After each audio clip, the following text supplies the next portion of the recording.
ஜனநாயகன் திரைப்படத்திற்கு ஏ சான்றிதழ் வழங்கப்பட்டுள்ள நிலையில் குழந்தைகளுடன் குடும்பமாக சென்று படம் பார்ப்பது இருக்கும் சிரமங்கள் குறித்து பல்வேறு பகுதி மக்களும் தெரிவித்த கருத்துக்களை தற்போது பார்க்கலாம்.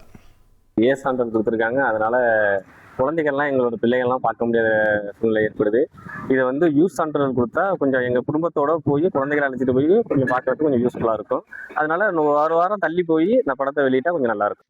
அதாவது வன்முறை காட்சி நிறைய இருக்கு, அதனால இந்த படத்துக்கு ஏ சான்றிதழ் கொடுக்குறோம் அப்படின்னா, எந்த படத்துல சண்டை காட்சி இல்லாம இருக்கு, அதெல்லாம் பிள்ளைங்க இப்ப எல்லாத்துக்கும் அடாப்ட் ஆயிட்டாங்க. அப்படின்றப்ப இந்த ரொம்ப சண்டை இருக்கு அதனால இது அப்படின்னு அதனால நாங்க யூஏ கொடுக்காம இருக்கோம் அப்படின்றது உண்மையிலேயே ரொம்ப கஷ்டமானதுதான்.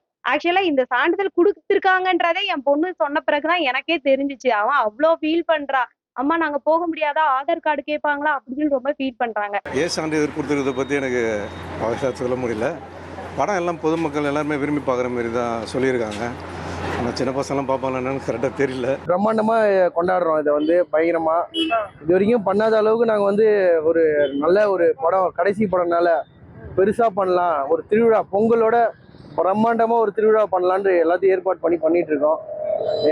கண்டிப்பாக வெற்றி பெற வாழ்த்துக்கள். இதெல்லாம் குடும்பமாக எல்லாம் ஃபேமிலியாக என்ஜாய் பண்ணட்டும். ஏபியில் ஏ சர்டிஃபிகேட் பி சர்டிஃபிகேட் எதுவுமே கிடையாதுங்க.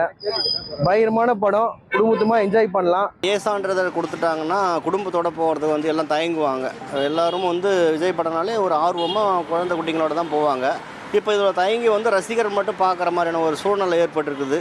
இது கொஞ்சம் வருத்தத்தக்க இதாக இருக்குது. ஃபர்ஸ்ட் ஷோ பார்க்காம விட்டது கிடையாது. நாங்கள் எதுவாக இருந்தாலும் தளபதியை பார்த்துட்டு தான் எதுவாக இருந்தாலும் பண்ணுவோம்.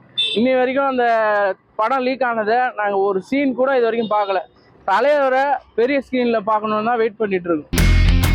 இனி செல்லும் இடமெல்லாம் செய்தி. தந்தி டிவியின் வாட்ஸ்அப் சேனலை ஃபாலோ பண்ணினா செல்லருக்கும் இடமெல்லாம் செய்தி. இதோ QR கோட் இப்பவே ஸ்கேன் பண்ணுங்க, ஃபாலோ பண்ணுங்க.